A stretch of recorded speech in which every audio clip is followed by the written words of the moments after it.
नमो आयुर्याणम् नमो उवज्झायाणम् नमो लोये सवसाहुणम्।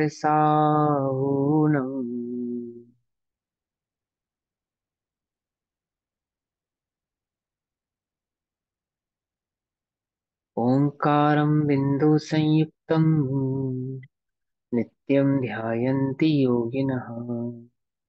कामदं मोक्षदं चैव ओंकाराय नमो नमः। मङ्गलं भगवान् वीरो मङ्गलं गौतमो गणी मङ्गलं कुन्दकुन्दार्द्यो जैनधर्मोऽस्तु मङ्गलम्। सर्वमङ्गलमाङ्गल्यं सर्वकल्याणकारकं प्रधानां सर्वधर्माणां जैनं जयतु शासनम्।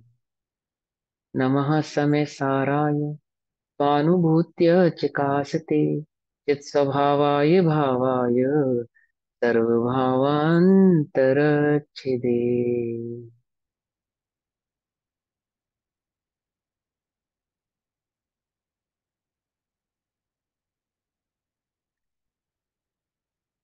हमारी दोपहरकालीन कक्षा का विषय चल रहा है श्री समय सारजी ग्रंथ और श्री समय सारजी का स्वाध्याय हम सभी आचार्य अमृत चंद्र देव द्वारा रचित आत्मख्याति टीका के माध्यम से कर रहे हैं। इसमें पुण्य पाप अधिकार पेज नंबर 239, 239 पेज नंबर पुण्य पाप अधिकार 102 नंबर का श्लोक हमारा चल रहा है। श्लोक नंबर 102, श्लोक कहो कलश नंबर 102, पेज नंबर 239। क्या समझाया कि पाप और पुण्य दोनों एक ही गर्भ से यानी कि कर्म के गर्भ से उत्पन्न होने के कारण एक ही स्वभाव वाले हैं, अर्थात बंधन स्वभाव वाले हैं। और वह बंधन स्वभाव कैसा है कि अज्ञानमय है। ठीक है ना। जीव के शुभ और अशुभ परिणाम दोनों अज्ञानमय है। और अज्ञानमय होने से दोनों ही कैसे हैं, कर्म के हेतु होने से बंध के ही कारण है। इसलिए पाप पुण्य को समान जानकर और पाप पुण्य का त्याग कर देना चाहिए, त्याग कर देना चाहिए अर्थात उनकी दृष्टि नहीं करनी चाहिए, उसमें सुख बुद्धि नहीं होनी चाहिए। ठीक है ना। पुण्य का त्याग कर देना मात्र नहीं कह रहे हैं, पाप और पुण्य दोनों के त्याग की बात कर रहे हैं ना। जब कहते हैं ना पाप और पुण्य का त्याग, तो पहले पाप का त्याग है फिर पुण्य का त्याग है। हम क्या करते हैं, पुण्य का पहले कर देते हैं, पाप का करते ही नहीं। क्या समझे नहीं समझे। पहले किसका करना, पहले पाप का त्याग करना, फिर किसका करना, फिर पुण्य का करना। ठीक। कौन कर सकता है, जो कर्म को कर्म जानेगा, कर्म को बंध का कारण जानेगा, वही ऐसा कर सकता है। जो पुण्य को भला जानेगा, पाप को बुरा जानेगा, वह नहीं कर सकता। जो पुण्य में प्रमादी होगा, है ना, पुण्य करने में प्रमादी होगा और पाप में स्वच्छंदी होगा, वह जीव भी पाप पुण्य के भेद को नहीं पहचानते, उनको त्याग नहीं सकते हैं। पुण्य पाप अधिकार के अंदर पाप पुण्य की एक जाति बताते हुए इसी कलश, जो कलश नंबर चलेगा 102 नंबर कलश, इसमें इसी भाव को स्पष्ट करके कहते हैं, हेतु स्वभाव वा हेतु स्वभावानुभावाश्रयाणाम तदापि भेदान ही कर्म भेदः त्वदन्त मार्ग श्रितमयेकमिष्टम स्वयं समस्तं खलु बंध हेतु। हेतु स्वभाव अनुभव आश्रयाणाम अर्थात कर्म का हेतु, कर्म का स्वभाव, कर्म का अनुभव और आश्रय, इन चारों का सदापि सदा ही अभेदताम अभेद होने से, ना ही कर्म भेद, कर्म में निश्चय से भेद नहीं है। अर्थात कर्म ही हेतु है कर्म का, कर्म ही स्वभाव है कर्म का, या यूं समझो बंध ही हेतु है कर्म का, बंध ही स्वभाव है कर्म का, बंध ही अनुभव है कर्म का और आश्रय भी बंध ही जानना। निश्चय से भेद नहीं है, एक ही है। इसलिए समस्त कर्म स्वयं निश्चय से कैसे हैं, बंध मार्ग आश्रितम, बंध मार्ग के आश्रित हैं। ठीक है ना। और बंध हेतु बंध का कारण है, बंध के ही आश्रित हैं, बंध का ही कारण है, बंध ही उनका स्वभाव है और बंधन ही अनुभव में आता है। अतः एकम इष्टम, कर्म एक ही माना गया है, उसे एक ही मानना योग्य है। अर्थात कर्म कहना या बंध कहना एक ही बात है। कर्म को ही बंध कहते हैं, बंध को ही कर्म कहते हैं। चार हेतु होने पर भी, उसके चार भाव होने पर भी, हेतु स्वभाव अनुभव और आश्रय, ऐसा भेद होने पर भी वे कैसे हैं, बंध रूप ही हैं। उन्हें बंद ही जानो और बंद जानकर उनका क्या करो, त्याग कर दो। क्या है बंद, उनको एक रूप से निज रूप से अनुभव करने पर पुण्य अच्छा और बुरा, शील और कुशील, ऐसा अनुभव करना अज्ञान है। और यह अज्ञान कैसा है कि बंध का कारण। अब यहाँ सिद्ध करते हैं कि शुभाशुभ दोनों कर्म अविशेषतया अर्थात अभेदतया, अविशेषतया अर्थात अभेदतया, अर्थात उन दोनों में कोई विशेषता नहीं है, मतलब इन दोनों में कोई भेद नहीं है। ठीक है ना। अब यहाँ सिद्ध करते हैं कि शुभाशुभ दोनों कर्म बिना किसी अंतर के अर्थात बिना किसी भेद के बंध के ही कारण है, अर्थात एक शील है एक कुशील है ऐसा ना होकर दोनों ही कुशील हैं, ऐसा कह रहे हैं। कुशील माने जिसका कोई शील ना हो, आचरण ना हो, अच्छा ना हो, जो बंध का कारण हो। ठीक है ना। शील का मतलब होता है मर्यादा, जिसकी मर्यादा ना हो उसका मतलब होता है कुशील। ठीक है ना। शील का अर्थ क्या होता है? मर्यादा, है ना। शील का अर्थ होता है मर्यादा, है। और मर्यादा से परे है वो कुशील है, अर्थात जिसकी मर्यादा अच्छी नहीं है वो परे है। तो क्या कहते हैं कि पुण्य और पाप की मर्यादा कैसी है कि एक की शील है एक की कुशील है ऐसा मानना मिथ्या है। ये दोनों ही कुशीलमय है, बंधमय है, अमर्यादित है, बंध के कारण है। ठीक है ना। यानी जीव की मर्यादा से बाहर है। कुशील क्या है कह रहे हैं, किस किस अपेक्षा से कह रहे हैं कि जीव का स्वभाव नहीं होने से, जीव की मर्यादा से बाहर होने के कारण जीव की अपेक्षा से वे कैसे हो गए? कुशील हो गए। अपनी मर्यादा को लांग के बाहर जाएगा ना, तो अपनी मर्यादा छोड़ना यानी कुशील भाव को ग्रहण करना। अपनी मर्यादा को छोड़ना, तो जीव अपनी मर्यादा को छोड़ रहा है। क्या छोड़ रहा है? कि स्वयं भाव को निज रूप न मानता हुआ कर्म में शील और कुशील ऐसे भाव को धारण करके, है ना, एक कर्म को छोड़ना और एक कर्म को अपनाना, है ना। पाप कर्म को छोड़कर पुण्य कर्म चाह रहा अपनाना था, किंतु समझ में आया प्रभु कि जिन मत में वीतराग पुण्य धर्म भाव, हाँ ना, वीतरागता धर्म, हाँ, पुण्य कर्म में धर्म मानना, जिन मत में मिथ्यात्व का, है ना। दादा की पूजन की लाइन है ये। ठीक है ना। तो उसमें क्या है कि ये जो जीव का स्वभाव भाव है, अपने स्वभाव को छोड़कर कर्म के भाव को निज रूप माने, अच्छा या बुरा माने, ये कुशील भाव है। कुशील भाव तो अपनी मर्यादा छोड़कर पर की मर्यादा, मैंने पर की सीमा में प्रवेश करने का जो भाव है, ये कुशील भाव है। तो क्या कहते हैं कि अब यहाँ सिद्ध करते हैं कि ये जो शुभाशुभ भाव हैं ये दोनों ही कैसे हैं? अविशेषतया अर्थात बिना किसी भेद के, बिना किसी अंतर के, बंध के ही कारण है। और बंध का कारण जानकर इनका क्या करना चाहिए? हमें इनका त्याग कर देना चाहिए। ठीक। त्याग कर देना चाहिए किसका? पुण्य का या पाप का? दोनों का। दोनों का मतलब कर्म का, कर्म का मतलब कि बंध का। ठीक है ना। जब हम कहते हैं पुण्य है तो वहां पुण्य है कहने का तात्पर्य क्या है कि पाप और पुण्य दोनों ही ये हैं, क्योंकि दोनों कैसे भिन्न भिन्न नहीं है। पाप और पुण्य में नाम भेद भले ही हो, नाम भेद भले ही हो, इन दोनों का क्या भेद नहीं है? कार्य भेद नहीं है। एक कहावत है ना लोक में, गुड़ ना खाना और गुड़ियानी की आस करना। सुनिए? नहीं सुनी?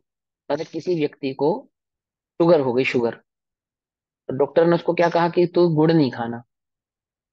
तो वो गुड़ तो नहीं खाता, परंतु गुड़ से बनी हुई समस्त वस्तुएं खाता है। क्या? ये गुड़ थोड़ी है, समझे। ये तो शक्कर पारा है, अर्थात ये तो गुड़ की चाय है, अर्थात ये तो गुड़ की मिठाई। गुड़ नहीं खाता, गुड़ नहीं खाता, क्या खाता है? गुड़ से बनी हुई वस्तुएं खाता है। तो बोलो भैया, गुड़ ना खाना और गुड़ से बनी वस्तुएं खाना, उसका रोग दूर होगा? नहीं होगा ना। तो गुड़ नहीं खाना और गुड़ियानी की आस करना, समझे। तो ऐसी इसकी स्थिति कि उसको बोला पुण्य नहीं करना, तो पुण्य नहीं करने का अर्थ ये थोड़ी था, पुण्य ही कहने का अर्थ ये थोड़ी था कि पाप प्रवृत्ति करना। ठीक है ना। क्यों? पुण्य और पाप की जाति समान है। गुड़ और गुड़ से बनी वस्तुएं की जाति समान है। कुछ बात है समझे? ठीक है ना। हाँ। एक जाट बीमार हो गया, तो डॉक्टर ने उसको बोला कि भैया तू एक काम कर, डबल रोटी खाया कर। क्या खाया कर? डबल रोटी। डबल रोटी क्या होती है? ब्रेड। हाँ, हल्के भोजन के लिए। तो क्या करने लगा? रोटी पे रोटी रख के खाने लगा। समझे? ऐसी ऐसी है अज्ञानी की स्थिति। समझे नहीं समझे? रोटी पे रोटी रख के खाने लगा और बीमार हो गया। डॉक्टर ने कहा क्या हुआ भाई? आपने कहा था डबल रोटी खानी है, सो तो मैं डबल रोटी खाता हूँ। डॉक्टर भी चौंक गया, अरे डबल रोटी खाने से बीमार कैसे हो गया, है ना। हालांकि डबल रोटी अच्छी बात नहीं है, पर ये तो एक शब्द का भाव समझाने के लिए है। ये वहां डबल रोटी का अर्थ रोटी पे रख के रोटी खाने नहीं था। वहां कहने का अर्थ था कि यह अनाज ना खा के तू हल्का अनाज यानी ब्रेड जैसी चीज खाएगा तो स्वस्थ रहेगा। हालांकि ब्रेड खाने से स्वस्थता नहीं आती, ये तो उदाहरण मात्र है। ऐसे ही यहाँ समझो कि पुण्य छोड़ने से धर्म प्रवृत्ति नहीं होती है, पुण्य और पाप दोनों ही प्रवृत्ति छोड़ने से धर्म प्रवृत्ति होती है। पुण्य है कहने का अर्थ पाप उपादेय है ऐसा नहीं है। पुण्य है कहने का अर्थ पाप और पुण्य दोनों ही सर्वथा है। क्यों? क्योंकि दोनों की एक जाति है, दोनों ही बंध के कारण है। ज्ञानी जीव पुण्य में प्रवृत्ति करते हैं, परंतु किस लिए करते हैं? शुद्धोपयोग के हेतु से करते हैं। कोई पुण्य को भला जानकर उसका आश्रय है लेते नहीं है। पाप प्रवृत्ति को सर्वथा बुरा जानते हैं और पुण्य को कदाचित उपादेय जानकर, शुद्धोपयोग को सर्वथा उपादेय जानकर मानकर, है ना, कदाचित पुण्य आदि भावों में भी प्रवृत्ति करते हैं। और समय सार में क्या समझाया गया है? क्यों करते हैं ऐसा? क्योंकि जो समय सार हैं, जो स्वयं समय सार रूप हैं, कर्ता कर्म अधिकार के अंत में समझा है ना, वही समय सार है, अनुभूति ही समय सार है, अनुभूति ही आत्मा है, अनुभूति ही सम्यक दर्शन है, अनुभूति ही सम्यक ज्ञान है। जो स्वयं समय सारमय है वे जानते हैं कि पाप और पुण्य की एक जाति है। जिस जिस प्रकार पाप ग्रहण करने योग्य नहीं है, उसी प्रकार पुण्य भी ग्रहण करने योग्य नहीं है। ठीक है ना? जिस प्रकार हाथों पे लगी हुई मिट्टी ग्रहण करने योग्य नहीं है, उसी प्रकार हाथों पे लगा हुआ मिट्टी को हटाने के लिए साबुन भी ग्रहण करने योग्य नहीं है। दोनों ही कैसे हैं? धो देने योग्य हैं। पकड़ में ही बात। ऐसे ही एक शुद्धोपयोग ही एकमात्र उपादेय है, ग्रहण करने योग्य है। पाप भी ग्रहण करने योग्य नहीं है और पुण्य भी ग्रहण करने योग्य, पुण्य ग्रहण करने योग्य नहीं है। यह ताकत एकमात्र जैन धर्म में है। और ये बात मैं बिल्कुल पूरे डंके की चोट पे कह सकता हूँ, क्योंकि शट दर्शन समुच्चय को भली प्रकार से पढ़ने के बाद, समझने के बाद, ये बात स्पष्ट रूप से समझ में आती है कि जगत में अन्य कोई, विश्व में ऐसा कोई धर्म ही नहीं है जिसमें इतनी ताकत हो जो ये बात कह सके कि पुण्य छोड़ने योग्य है। हे है एकमात्र जैन धर्म, जैन दर्शन ही ऐसा दर्शन है जो डंके की चोट पे ये बात कहता है कि पाप और पुण्य में कोई भेद नहीं, दोनों एक ही हैं। दोनों ही बंध के कारण हैं, जीव के संसार में परिभ्रमण के कारण। जैसे पाप परिभ्रमण का कारण है, ऐसा ही पुण्य परिभ्रमण का कारण है। क्यों? कर्म की एक जाति है, इन दोनों में क्या नहीं है? अंतर नहीं है। अब यहां सिद्ध करते हैं, क्या सिद्ध करते हैं? कि शुभाशुभ दोनों ही कर्म अविशेषतया अर्थात बिना किसी अंतर के बंध के कारण है। ठीक? क्या है अंतर? तो वर्णनीयम पिर्णीयलम बंददी कालाय संपिजः पुरिसम बंददी एवं जीवम सोहम सोहम वा कदम कम्मम। पुण्य पाप अधिकार गाथा नंबर 146 क्या कहते हैं? सोवनियम अर्थात स्वर्ण, सोवनियम ने स्वर्ण, स्वर्ण सोना, सोवनियम यानी कि स्वर्ण की बेड़ी, पी भी नियलम और लोहे की भी। देखो, स्वर्ण की और लोहे की बेड़ी, नियलम अर्थात लोहा, और नीणियम अर्थात बेड़ी, और सोम अर्थात स्वर्ण। तो कहते हैं स्वर्ण की बेड़ी भी और लोहे की बेड़ी भी बंधादि बंध का कालायम, कालायसम, कालायसम का अर्थ होता है बेड़ी, मैंने गलत अर्थ कर दिया।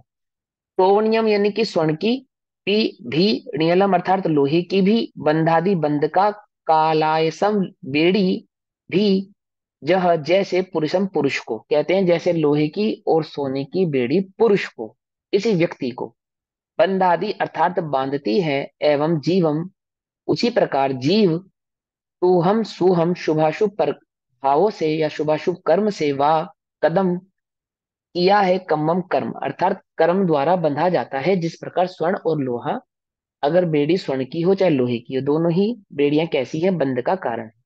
माने सीधी सी बात है, किसी को लोहे के पिंजरे में बंद किया जाए या किसी को स्वर्ण के पिंजरे में बंद किया जाए, किसी को हथकड़ी लोहे की लगाई जाए अथवा उसको स्वर्ण की बेड़ियों से बांधा जाए, तो भी बंधन तो बंधन ही रहता है। लोहे और स्वर्ण के भेद हो जाने से बंधन में भेद नहीं पड़ता। उसी प्रकार जीव को बांधते हैं कौन से शुभाशुभ भाव। बांधने की अपेक्षा से शुभाशुभ भावों में कोई भेद तो पड़ता नहीं है। ज्यों लोह की त्यों कनक की, जंजीर पक जकड़े पुरुष को, इस रीत से शुभ या अशुभ कृतकर्म बांधे जीव को। शुभ या अशुभ कृत किए हुए कर्म, कृत माने किए हुए कर्म कैसे हैं, जीव को बांधते हैं। जिस प्रकार लोहे की या स्वर्ण की कनक की जंजीर जकड़े पुरुष को बांधती है, पुरुष को। यथा जैसे स्वर्ण सोवर्णिकम अर्थात सोने की निगलम बेड़ी अपि भी पुरुषम पुरुष को बदनाती बांधती है। और कालायसन लोहे की अपि भी बांधती है। एवं इसी प्रकार शुभम व अशुभम, शुभ तथा अशुभ कृतम कर्म किया हुआ कर्म जीवम जीव को अविशेषतया अर्थात बांधता है। कोई विशेषण कोई विशेषता नहीं है कि जीव ने क्रम कर्म कृत अर्थात किया कौन सा शुभ या अशुभ। अब जीव कर्म करता है या नहीं करता है। कर्ता कर्म अधिकार में तो कर्ता बता रहे थे, यहाँ पे कर्ता का अर्थ क्या है, किया। निमित्त निमित्तिक संबंध। हाँ, निमित्त नैमित्तिक संबंध तो है ही। समय सार जी की अगर हम शैली में कहें तो कर्म किया का क्या अर्थ है, जीव ने कर्म किया, इसका क्या अर्थ है, जाना, क्या भाव है इस भाव। जीव ने जाना। मात्र जाना नहीं, निज रूप से अनुभव किया। हाँ जी। जीव ने बुद्धबल शुभ को भाव अपना को माना निज तो रूप। भोक्तृत्व, हाँ कर्ता हाँ, भोक्ता। ऐसे। हाँ देखो, कर्म का अर्थ समझना हमेशा। जब हम समय सार जी समझेंगे तो समय सार जी की शैली में जीव ने पाप कर्म किया, पुण्य कर्म किया, क्या अर्थ है इसका, कि जीव ने पाप को निज रूप से अनुभव किया, जीव ने पुण्य को निज रूप से अनुभव किया। निज रूप अनुभव करने को ही किया कहा जाता है। कर्ता कर्म अधिकार में इस भाव को स्पष्टतया समझाया। ठीक, तो ये बात नहीं भूलना, समझे। हाँ, जिस शैली के ग्रंथ को पढ़े उस ग्रंथ की शैली को सदैव अपने ध्यान में रखें। क्यों कर रखें इस बात को ध्यान में, कि इस तरह के क्वेश्चंस या डाउट्स क्रिएट नहीं होने चाहिए क्या, कि वहां तो आपने कहा था जीव करता नहीं है, यहाँ तो कहते किया, शुभ किया अशुभ किया, कि हाँ किया का अर्थ क्या, कि निज रूप से अनुभव किया। पुण्य कर्म मेरा है, मेरे सुख का कारण है, मैं इसको करूंगा तो मुझे सुख की प्राप्ति होगी। पाप कर्म बुरा है, ये मेरे करने योग्य नहीं है, इसके कारण मुझे दुख की प्राप्ति होगी।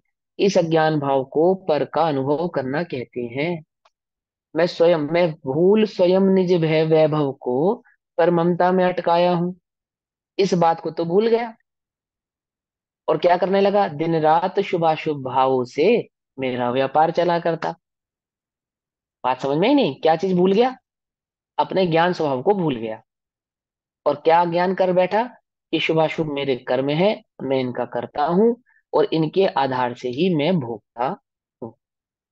पॉइंट पकड़ में आया? अब यहाँ फिर से पढ़ेंगे। जैसे सोने की बेड़ी भी पुरुष को बांधती है और लोहे की भी बांधती है, इसी प्रकार शुभ तथा अशुभ कर्म किया हुआ कर्म, शुभ तथा अशुभ किया हुआ कर्म जीवम जीव को अविशेषतया अर्थात बिना किसी भेद के बांधता है। क्या है, बंधन में स्वर्ण का और लोहे का कोई भेद होता नहीं है, बंधन मात्र बंधन ही होता है। जैसे सोने की और लोहे की बेड़ी बिना किसी भी अंतर के, बिना किसी भेद के पुरुष को बांधती है। अंतर के अर्थात भेद के, बिना किसी विशेषता के क्या करती है, पुरुष को बांधती है। क्योंकि बंधन भाव की अपेक्षा से उसमें कोई अंतर नहीं है। ठीक है, देखो, अम, दिग्विजय के लिए जब भरत निकले तो उनके साथ उनकी पूरी सेना थी। ठीक, और कितने लाख हाथी और घोड़े, रथ सवार सब उनके साथ चल रहे थे। तो बीच में गंगा नदी पड़ती है, तो गंगा नदी को पार करते हैं। तो पार करते समय उनके हाथी की जो बेड़ी थी, भरत की सेना में जो हाथी थे, हाथी की बेड़ी थी, लोहे की बेड़ियां, तो नदी को पार करते समय क्या हो गई, स्वर्ण में कन्वर्ट हो गई। स्वर्ण में कन्वर्ट हो गई, सोने की कन्वर्ट हो गई। हाथी की बेड़ियां, लोहे की जो बेड़ियां थी सोने की बन गई। तो जब वो नदी पार करके हाथी बाहर आए, तो सबको बड़ा आश्चर्य हुआ। सबने देखा, अरे ये लोहे की बेड़ियां कैसी हो गई, सोने की हो गई। सबको बड़ा आश्चर्य हुआ। और भरत ने अनुमान से जाना कि भाई यहाँ पे जो है पारस पत्थर इस नदी में है, जिसके संसर्ग से, संयोग से ये लोहे की जो बेड़ियां थी, ये किस में कन्वर्ट हो गई, स्वर्ण में कन्वर्ट हो गई। उत्तर आदि पुराण में ये प्रसंग आता है। मैं इस पे एक प्रश्न पूछता हूँ। सबको आश्चर्य हुआ क्या देखकर, हाथी की लोहे की बेड़ियां स्वर्ण में कन्वर्ट हो गई। हाथी को आश्चर्य हुआ या नहीं हुआ? हाथी को क्या फर्क पड़ा? हाथी की चाल में क्या फर्क पड़ा? और उसके बंधन में क्या फर्क? कुछ बात समझे नहीं? वह हाथी तो जिस प्रकार लोहे की बेड़ियों से बंधा हुआ भी स्वयं को बंधा हुआ अनुभव कर रहा था, वह बेड़ियां जब स्वर्ण में कन्वर्ट हो गई, तब तब भी वह अपने को महाभाग्यशाली अनुभव करने लगा है। कि नहीं। जैसा नदी पार करने से पहले अनुभव कर रहा था, वैसा ही नदी पार करने के बाद भी अनुभव कर। कैसा अनुभव कर रहा था, रथ बंधा हुआ अनुभव कर रहा था, तब भी अपने को बंधा हुआ अनुभव कर। समझे? ये जब मैं प्रसंग पढ़ता हूँ तो मुझे यही बात आती, सबको आश्चर्य हुआ कि लोहे की बेड़ियां सोने में कन्वर्ट हो, परंतु उन बेड़ियों से जो बंधा है वह कैसा अनुभव कर रहा है। पॉइंट पकड़ में आया? है ना?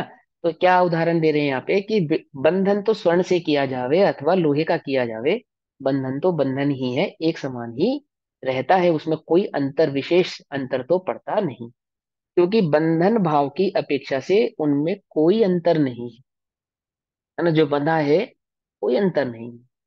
इसी प्रकार शुभ और अशुभ कर्म बिना किसी भी अंतर के पुरुष को, जीव को क्या करते हैं, बांधते हैं। बांधते हैं क्योंकि बंधन भाव की अपेक्षा से उनमें कोई अंतर नहीं। क्या कहा?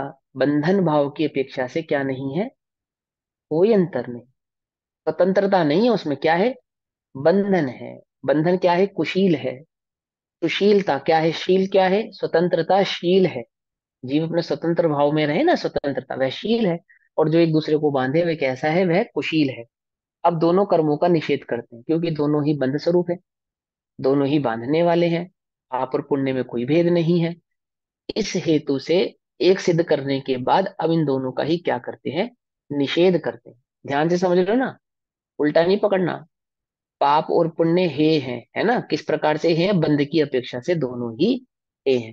तो हमें पुण्य का उपाय करना चाहिए, नहीं करना चाहिए? बोलो भैया।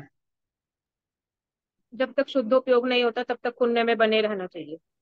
अब सुनो, अब इसका सही आंसर तो यह है कि निरंतर अभ्यास और उपाय शुद्धोपयोग का ही एकमात्र करना चाहिए, बस। अब उसमें रास्ते में पुण्य आवे सो आवे और नहीं आवे सो नहीं आवे, हमें उससे कुछ मतलब नहीं है। सच्ची बात तो शुद्धोपयोग ये है। करते करते पुण्य तो अपने आप ही हो जाना है बीच में। अब होगा नहीं होगा हमारा उससे कोई लेना देना नहीं है, ये है मूल बात। मूल बात तो ये है, करना चाहिए कि नहीं, एकमात्र शुद्धोपयोग ही करने योग्य है। एकमात्र ही शुद्धोपयोग का उद्यम करने योग्य है। एकमात्र शुद्धोपयोग का निरंतर प्रयास, निरंतर पुरुषार्थ करने योग्य है, बस। अन्य कुछ करने योग्य नहीं है।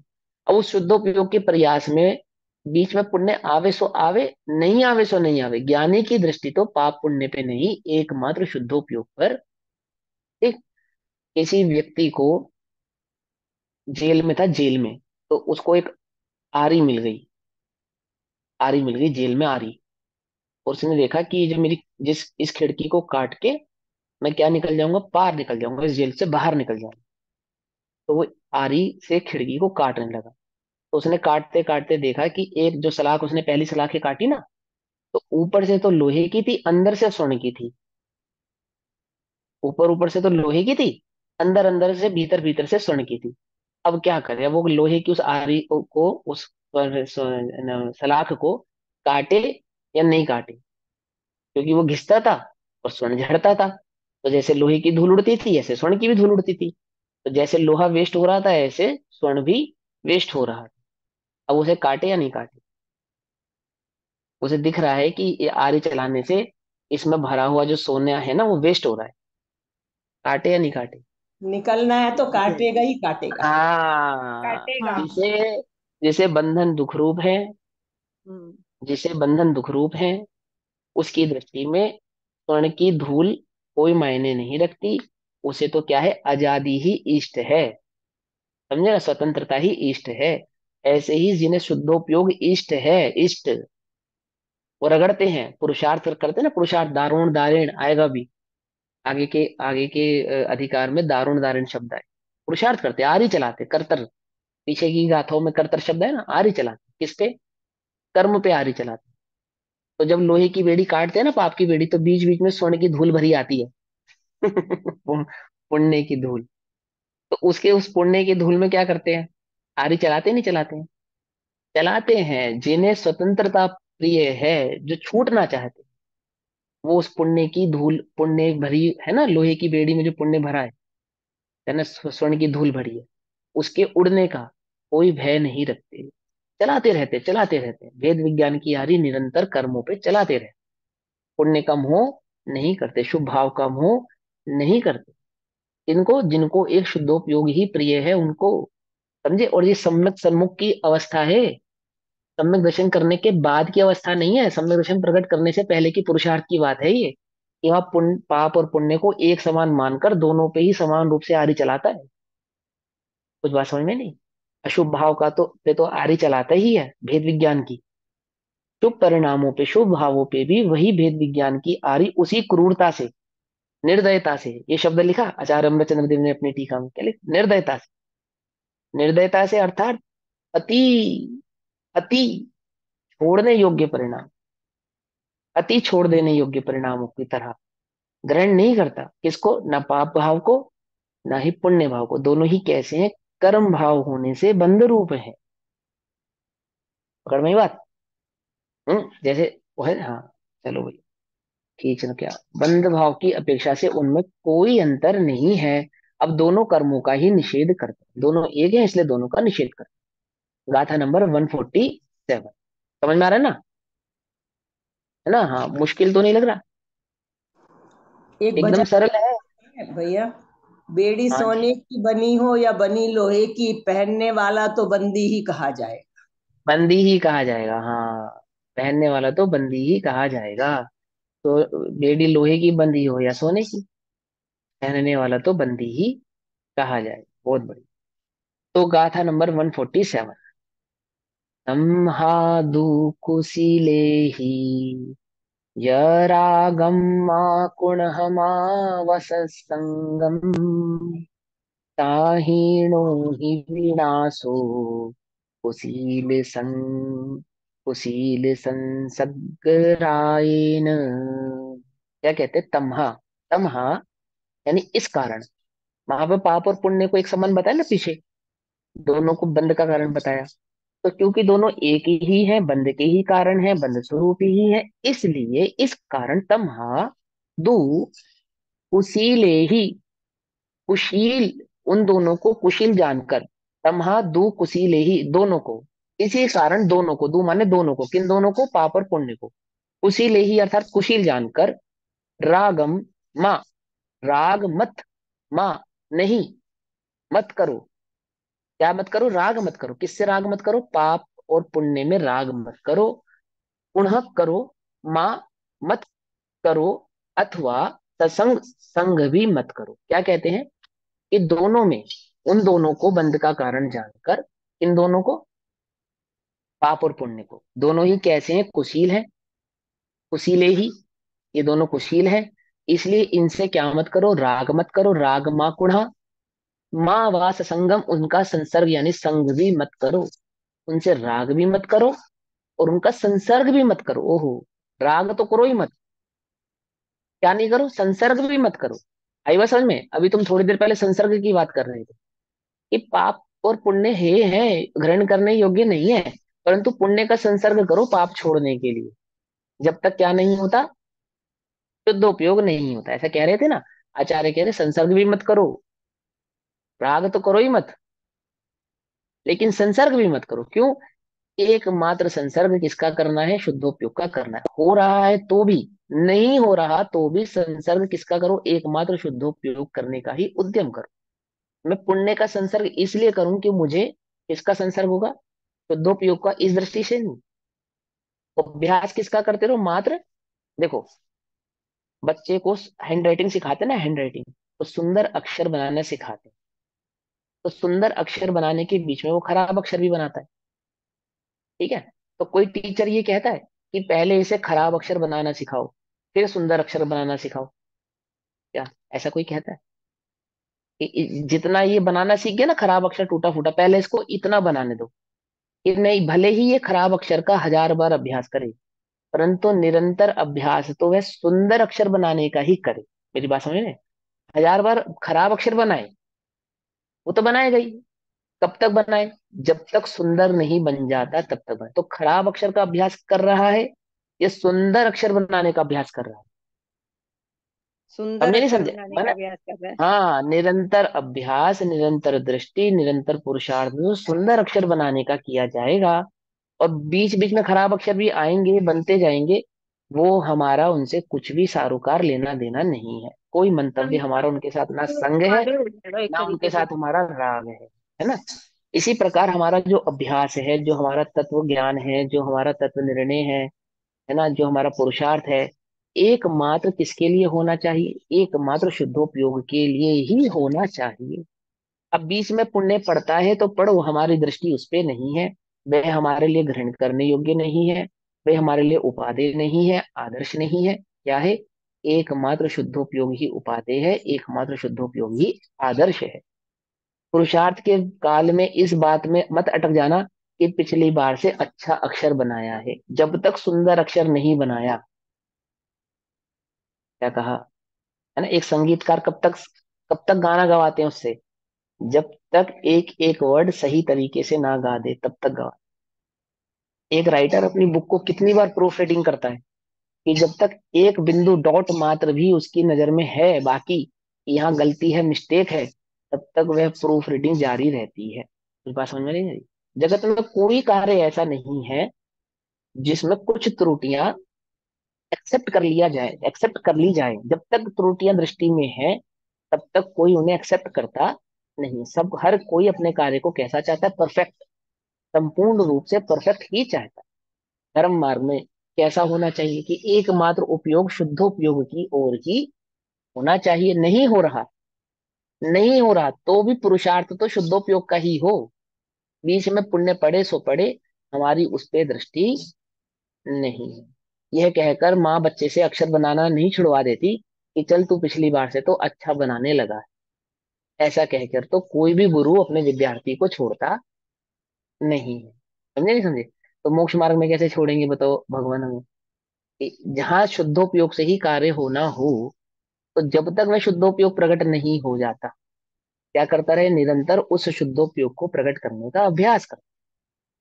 शुभोपयोग में क्या नहीं करे? राग नहीं करे, और शुभोपयोग का संग संसर्ग भी नहीं करे। पुण्य और पाप का तो करे ही नहीं, परंतु पुण्य का भी नहीं करे। साहिणो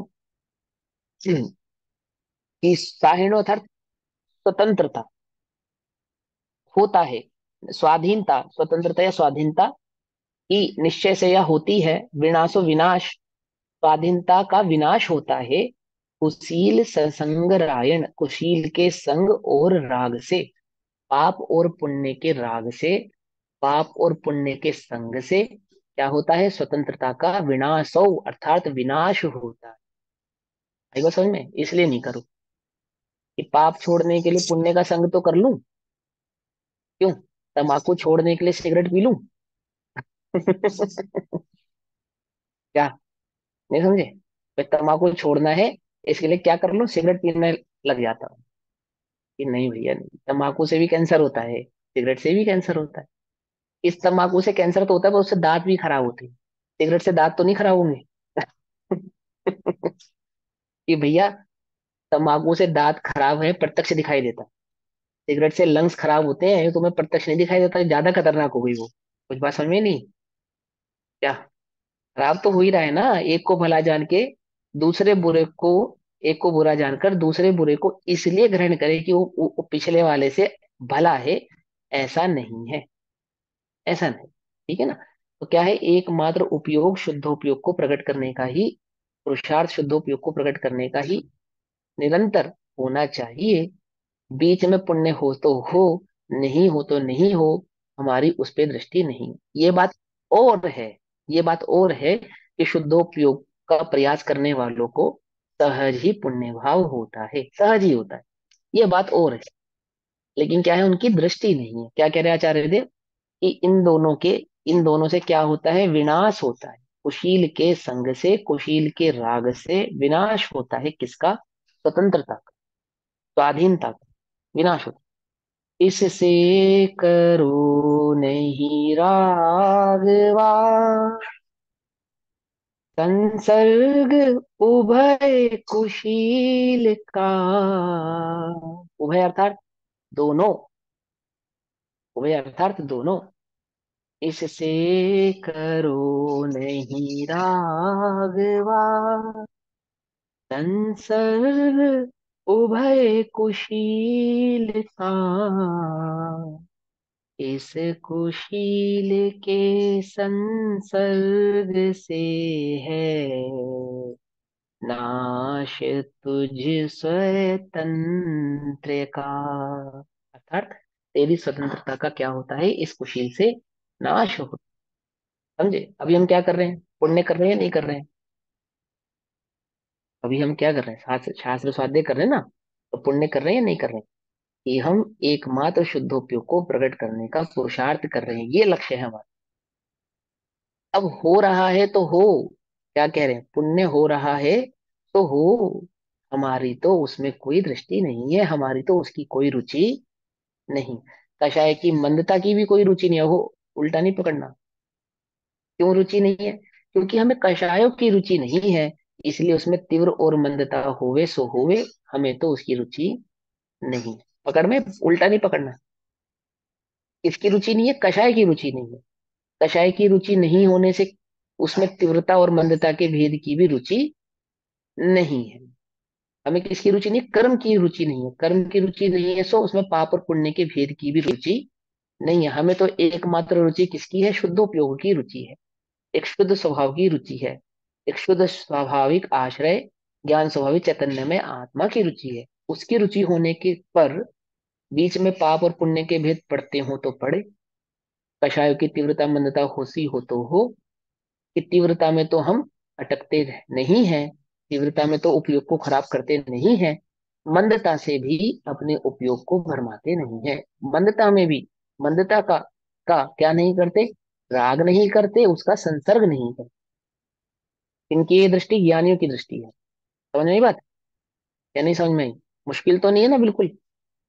कोई कंफ्यूजन तो नहीं है ना, पाप छोड़ना है पुण्य छोड़ना है कोई कंफ्यूजन? हाँ। 8 वर्ष के बालक को दृष्टि में रख के आचार्य देव ये बात कह रहे हैं। समझे? ये बात सोचना है ना। कौन है अधिकारी सम्यक दर्शन का? ये व्यवहार से देखना, 8 वर्ष के बालक अधिकारी है सम्यक दर्शन प्रकट करने का। बस इतना ज्ञान उसके, इतना सक्षम हो जाए जितना 8 वर्ष के बालक को होता। बहुत विशेष पंडित होने की आवश्यकता नहीं, बहुत विशेष व्याकरण जाने उसकी भी आवश्यकता नहीं, बहुत विशेष अक्षर ज्ञान हो ऐसा भी नहीं। एक सामान्य सी बात। ये हमारा लक्ष्य क्या है कि वही अर्जुन, तुम्हें क्या नजर आता है? कि मुझे तो एकमात्र उस पेड़ पे टंगे उस तोते की आंख भर नजर आती है, अन्य कुछ नजर आता नहीं। पुरुषार्थी कैसा होना चाहिए? कि जिसे एक चैतन्य भाव शुद्धोपयोग ही लक्ष्य है, अन्य कुछ लक्ष्य नहीं। ये पुरुषार्थी लक्ष्य, लक्ष्य पुरुषार्थी का लक्ष्य। और जिन्होंने लक्ष्य पा लिया है वो तो लक्ष्य का अनुभव करते हैं। उन्हें अनुभव ही एकमात्र कार्य है, अन्य कोई कार्य नहीं। अनुभव ही पुरुषार्थ है। और जब तक अनुभव नहीं हुआ तो अनुभव प्रकट करना पुरुषार्थ है। पकड़ में ही बात। और क्या है? तेरा पुरुषार्थ तो एकमात्र तत्व निर्णय करना है। पंडित टोटोमल ने ऐसा लिखा, तेरा पुरुषार्थ तो एकमात्र पाप त्याग कर पुण्य में अटकना है।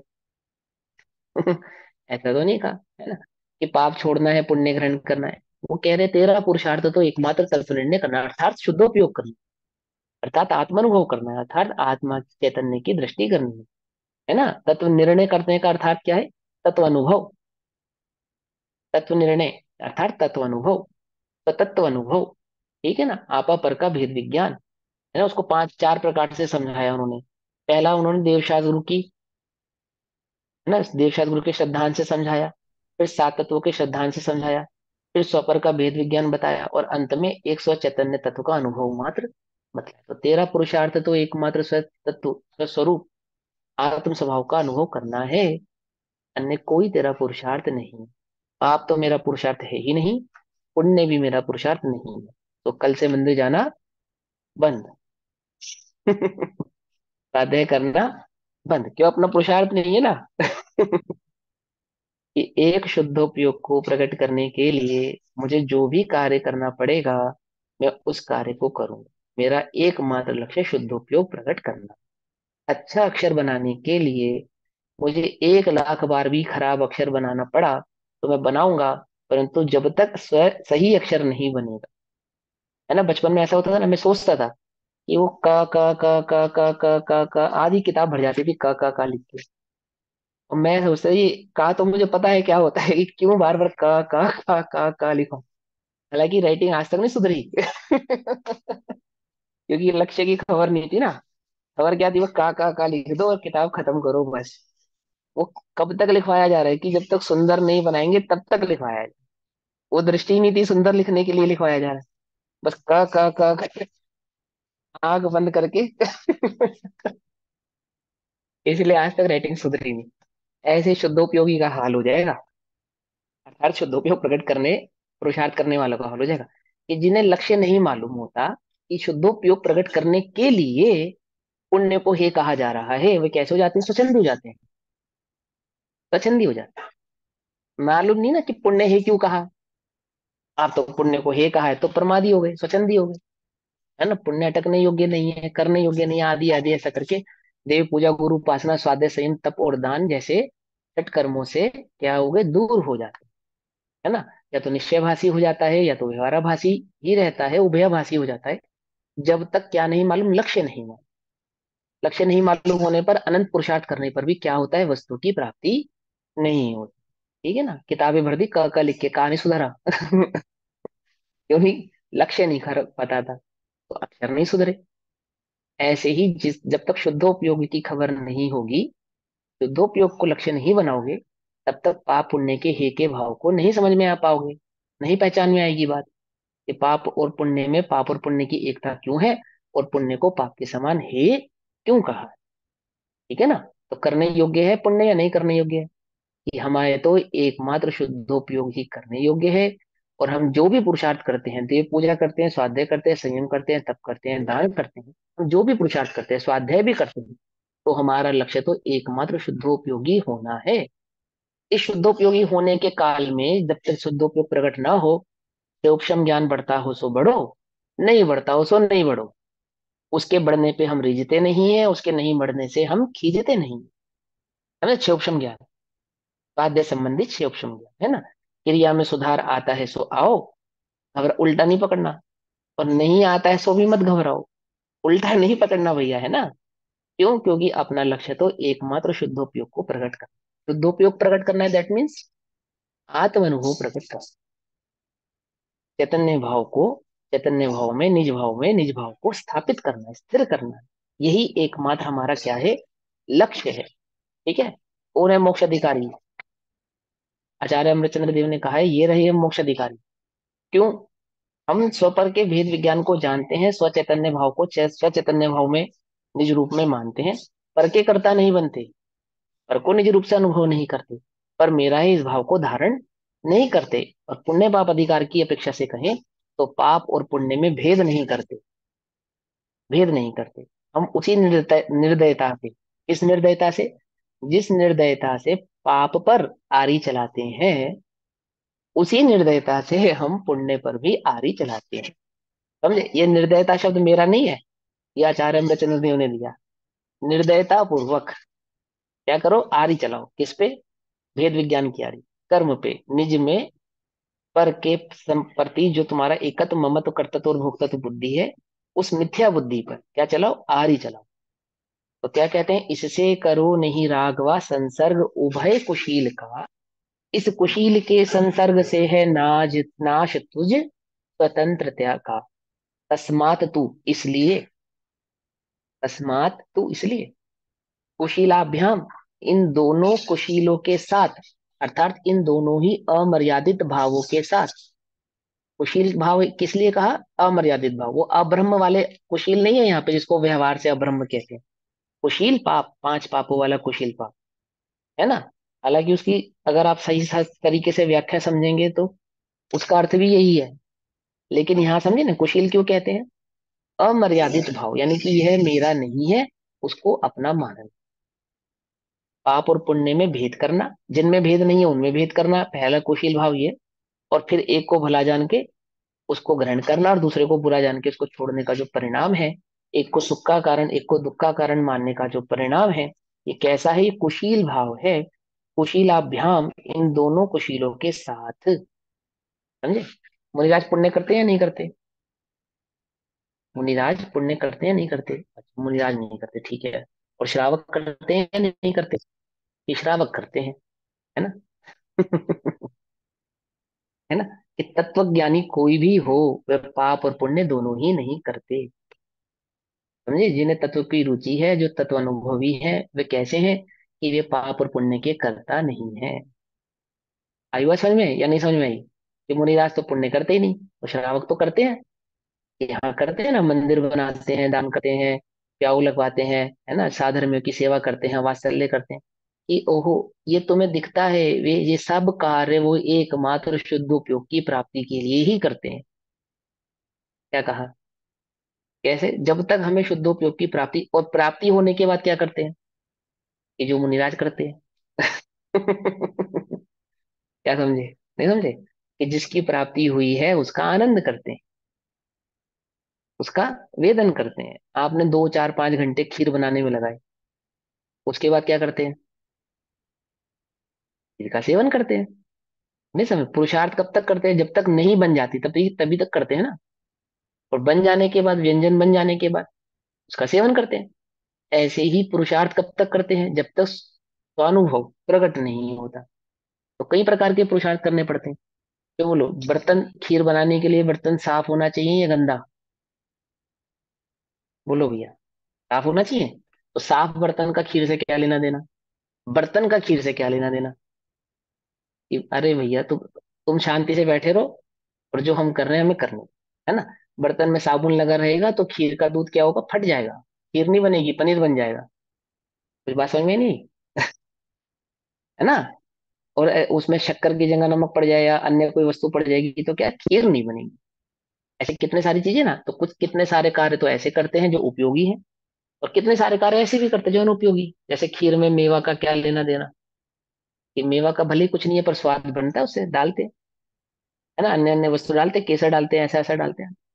हजार उठ पाए जो भी वो करते हैं, एक्स वाई जेड, अपने को नहीं मालूम। अपने को क्या मालूम है? मूल भाव यह है कि एक स्वादिष्ट व्यंजन तैयार करना है, जिसका सेवन स्वयं भी करना है, औरों को भी कराना। इस उद्देश्य से हजार प्रकार के कार्य को करते हैं।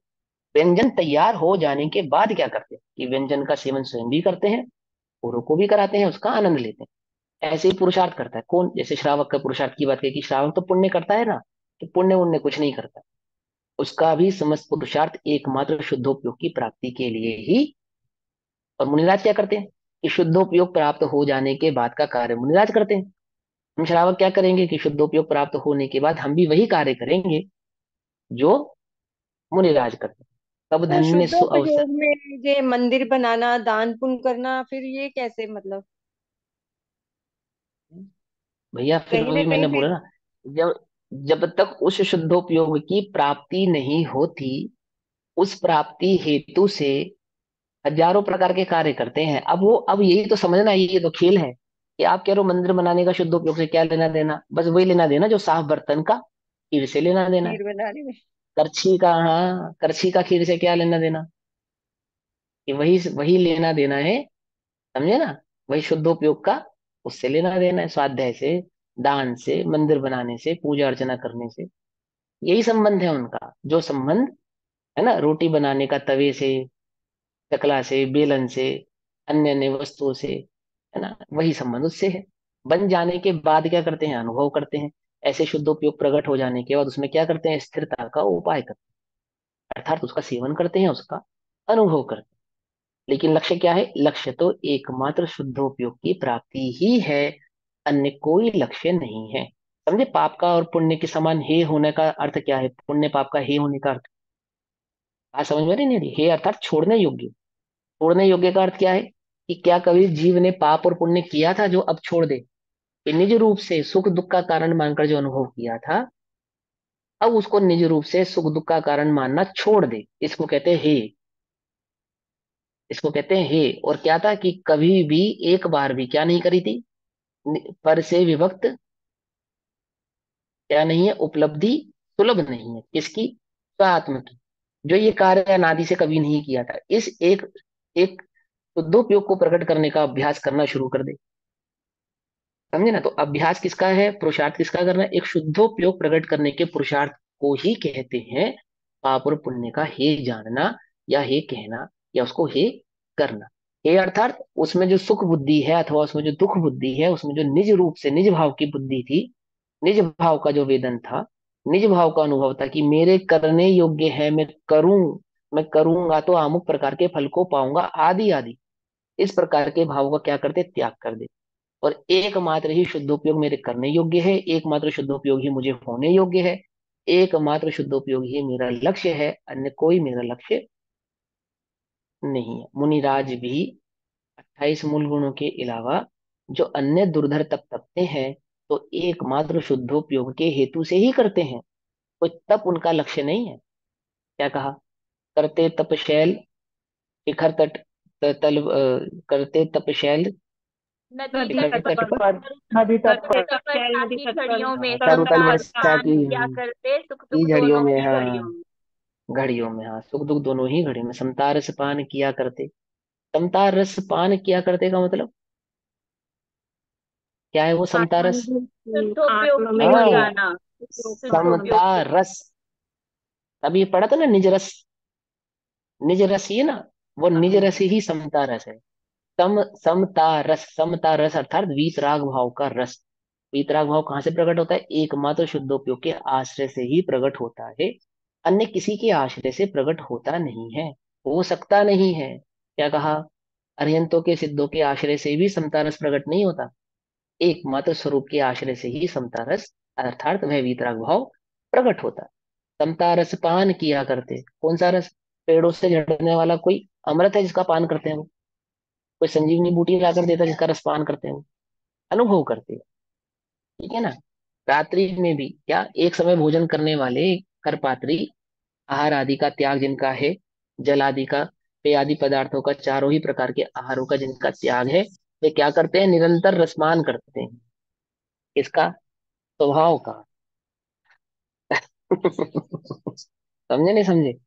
कुछ बात समझ में? जिनका सभी प्रकार के रसों का त्याग है, वे निरंतर रसपान करते हैं, स्वभाव का रसपान करते हैं। ठीक है ना? सुख दुख दोनों ही घड़ियों में, सुख दुख दोनों ही घड़ियों में, अर्थात पाप और पुण्य का भेद नहीं करते, भेद नहीं करते अर्थात दोनों को ही हे जानते, हे जानते हैं। और एक स्वभाव को ही लक्ष्य जिन्होंने बनाया है। पकड़ वही बात। हे जानने का अर्थ समझ में आ रहा है? नहीं आ रहा है? करते तपशैल नदी तट पर तरुतल वर्षा की झड़ियों में, है समता रस पान किया करते, सुख दुख दोनों ही घड़ियों में। जो वो बना चुके ना, वो व्यंजन उनका तैयार हो गया, अब उसका अनुभव कर रहे हैं, वेदन कर रहे हैं। हम पुरुषार्थ कर रहे हैं किसका? शुद्धोपयोग को प्रकट करने। प्रकट होने के बाद क्या करेंगे? कि जो मुनिराज करते हैं वही करेंगे, अर्थात उसका सेवन करेंगे, आनंद करेंगे, उसमें स्थिरता प्रकट करेंगे। इसलिए इन दोनों कुशीलों के साथ राग मा कुरुत मत करो, मत करो। इन दोनों कुशील भावों के साथ राग मत करो, अथवा संसर्ग भी मत करो। खाली राग कह के छोड़ देते, संसर्ग नहीं कहते। कि जिनकी ऐसी बुद्धि है कि इन्हें अपना तो मत मानो, परंतु पुण्य तो करो, को कहते हैं कि इनका संसर्ग भी करने योग्य नहीं है। अर्थात नहीं करने योग्य मतलब क्या? अब उल्टा नहीं पकड़ना, अभी मैंने समझा ना। अब कल से बंद, स्वाध्याय बंद, मंदिर बंद, सब बंद, क्योंकि सब पुण्य है। कि हम पुण्य कर ही नहीं रहे। पुण्य क्या है कि हम पुण्य कर रहे हैं? हमने पुण्य के पुरुषार्थ के हेतु से कोई कार्य किया ही नहीं है। हमारा एकमात्र लक्ष्य क्या है? उस वीतराग भाव को प्रकट उसका ही लक्ष्य सदैव बनाए रखना है, लक्ष्य नहीं भूलना। तो अथवा बीच में संसर्ग भी मत करो। बीच में जो पुण्य हो रहा है वो होने दे। हो, अरे तुम्हारा क्या पुण्य? कुछ भी पुण्य नहीं है, मिथ्या तो दृष्टि क्या इसलिए पुण्य करेगा? ये बोल। चीज मेरे दिमाग में क्वेश्चन अटक रहा है, उसीलिए मैं थोड़ा सा वो हूँ कि मतलब वो। कर ही नहीं रहे ना। तुम कर ही नहीं रहे, क्या कर रहे हो? अच्छा बताओ, किसको पुण्य मानते हो? बताओ। नहीं नहीं, मैं तो सिंपल सा वैसे पूछ रही हूँ कि जो मतलब हो मैं रहा वही है। तो पूछ रहा हूँ, तो क्या लगता है आपको कि हो तो रहा है? मेरे को सिंपल सी मैं एग्जांपल देती हूँ, जैसे किसी गरीब भूखे को खाना खिला दिया या किसी की कुछ हेल्प कर दी, वो भी तो पुण्य का बंध हाँ है ना। तो वो तो हाँ, हो। हो रही है। तो आपको सहज परिणमन जो सहज भाव हो रहा है सब होने दो। ओके। लेकिन क्या है, हमारा ये लक्ष्य नहीं है। लक्ष्य हमारा एक है, देखो सुनो, अभी तुम्हें गरीब को खिलाने का मन कर, तुम हम्म। खिला रहे हो। हम्म। मुनिराज का मन करे किसी गरीब को खिलाने का, करना चाहिए? पहली बात तो यही है सवाल कि खिलाए नहीं खिलाए की तो बाद ही बात छोड़ो। क्या मुनिराज को ऐसा मन करना चाहिए नहीं, कि वह किसी प्यासे को पानी पिलाए और किसी भूखे को रोटी खिलाए?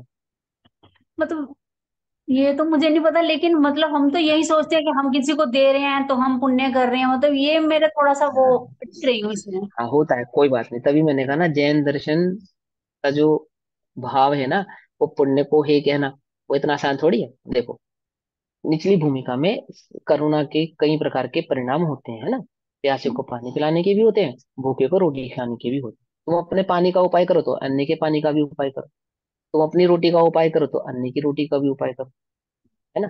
करो, करना भी चाहिए, करने में कोई बुराई नहीं है। परंतु करने योग्य क्या नहीं है? अपनी रोटी का उपाय भी करने योग्य नहीं है, और पर की रोटी का भी उपाय करने योग्य नहीं। अपने पानी का भी उपाय करने योग्य नहीं है, और पर के भी पानी का उपाय करने योग्य नहीं है। कि क्या कह रहे हो कि हाँ, स्वयं को भी क्या उपाय एकमात्र करने योग्य है कि अन आहारी, है ना, जिसका अन्न और जल, निराहारी अनाहारी आत्मा ही एकमात्र ध्यान योग्य है, वही ध्येय होना चाहिए। और अन्य के लिए भी सुखी होने का यही एकमात्र उपाय है, अन्य तो कोई और उपाय नहीं। तो जब तक तुम अपने लिए उपाय करो, दूसरे के लिए भी करो, पर इस बात को मत भूलो। क्या मत भूलो? कि यह करने योग्य नहीं है। करने योग्य तो एकमात्र शुद्धोपयोग ही है, स्वानुभव ही है। क्या होगा इससे? कि जो करोगे उसका मान नहीं करोगे, जो करोगे उसका मान नहीं करोगे, है ना। और नहीं भी हो पाएगा तो खेद नहीं करोगे, ठीक है ना। और इसलिए धन कमाने की चेष्टा नहीं करना कि दान कर देना है। दान हो जाए तो भी सही, नहीं हो पाए तो भी सही। नहीं, एकमात्र कार्य ऐसा है जो कभी छूटना नहीं चाहिए। क्या नहीं छूटना चाहिए? कि निरंतर तत्वाभ्यास, निरंतर शुद्धोपयोग का अभ्यास, उसका पुरुषार्थ, ये छूटने योग्य नहीं है। ये नहीं छूटना चाहिए, ये नहीं छूटना चाहिए, समझे। तो हम अभी अपनी उम्र ऐसी हो गई है, चाबी कहीं रख के भूल जाओ सो भूल जाओ, तो भाव की चाबी नहीं छूटनी चाहिए। तो समझे नहीं समझे? हाँ, ये कोई क्या करेगा क्या नहीं करेगा सब छोड़ो चक्कर। अब तो एकमात्र पुरुषार्थ यही करने योग्य है, क्या? यही भाव अविच्छिन्न रहता है मन में, निरंतर यही भाव अविच्छिन्न। क्या है वो? कहते हैं देहांत के समय में तुमको ना भूल जाऊं, भोगे जो भोग पहले, होवे ना उनका सुमिरन। अभी क्या करते हो तुम? निरंतर किनका सुमिरन करते हो? निरंतर किनका सुमिरन करते हो? भोगे जो भोग पहले। तो तुम हमेशा अपने आज को किनसे कंपेयर करते हो? फास्ट से। हाँ, निरंतर ही तो। पहले ऐसा था, पहले ऐसा था, पहले ऐसा था, पहले ज्यादा अच्छा था, पहले ज्यादा अच्छा था। भोगे जो भोग पहले, पहले मैं दौड़ जाती थी, पहले मैं इतना खा लेती थी, पहले मैं इतना काम कर लेती थी, पहले मैं इतना सुन लेती थी, इतना देख लेती थी, इतना कर लेती थी। पहले ऐसा था, पहले तू मेरी सुनता था, अब तू मेरी नहीं सुनता है। पहले तो ऐसा नहीं था। भोगे जो भोग पहले। अब भोगने का अर्थ क्या होता है? पांचों इंद्रियों का ही सेवन है। देखना, सुनना, कहना, मेरे अनुकूल जो भी कार्य हुए वो सब भोग ही तो थे। मेरे अनुकूल जो भी कार्य हुए, भोगे जो भोग पहले। तुम तो पहले ऐसे ना थे। उनका न होवे सुमिरन, मैं राज्य संप्रदाया, पद इंद्र का न चाहूं तो फिर क्या चाहूं? रत्नत्रय का हो पालन। जो मुनिराज कर रहे हैं ना, वो चाहता हूं मैं। क्या कर रहे हैं वो? रत्नत्रय का पालन कर रहे हैं। कौन से रत्नत्रय की बात चल रही है यहाँ? मेरे। आत्म अनुभव ही समय सार है, आत्म अनुभव ही सम्यक दर्शन है, आत्म अनुभव ही सम्यक ज्ञान है, आत्म अनुभव ही सम्यक चारित्र है। आया ना कर्ता कर्म अधिकार में अंत में। रत्नत्रय क्या है? एकमात्र आत्म अनुभव ही है, अन्य कुछ नहीं है। तो उनमें ज्ञान दर्शन चारित्र का भेद करते हो तो करो, वह तीनों एक ही है। रत्नत्रय का हो पालन, पालन, पालन अनुभव, एक एक स्वभाव का ही अनुभव हो। ओ अंत में समाधि, है ना, शिव राम प्रार्थना यह है, क्या है, जीवन सफल बनाओ। क्या है इस मनुष्य पंचेंद्रिय पर्याय की सफलता? कि मुझे एक शुद्ध उपयोग प्रकट हो, यही इस जीवन की क्या है, सफलता है। समझे नहीं समझे, या नहीं समझे? हाँ।